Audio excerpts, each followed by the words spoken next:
Kinakabahan ako eh. Nako, Beshi, sabi mo kaganina gusto mo siya makilala.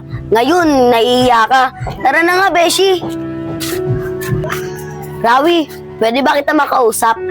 Ito pala, Rosalie. Bakit? Rawi, ito kasi si Beshi ko, gusto ko niya makilala. Ah, ganun ba?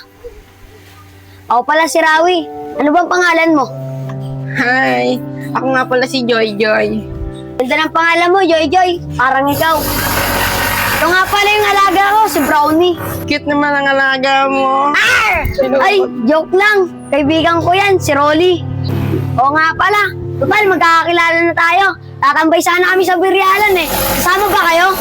Naku, Rawi, hindi kami pwede ni Beshi kasi may gagawin pa kami. Naku ba, Beshi, wala naman tayong gagawin eh. Okay naman pala eh. Wala naman pala kayong gagawin eh. Tara na, Joy Joy.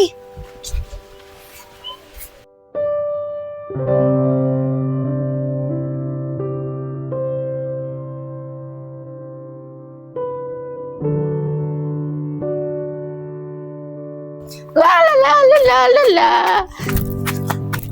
Uy, si Beshi ba yun? La la la la la la la. Ay, Beshi! Beshi, alam mo ba? Ang saya-saya ko gahapon. Kasama ko si Ravi hanggang maghapon. Lakas niya pa nga kumain eh. Di naman tumataba. Pero okay lang, nakasama ko siya maghapon. Beshi, ano ba nangyayari sa'yo? Ba't ka malungkot? Ah, alam ko na. Pinagalitan ka na naman ng mudra mo, ano?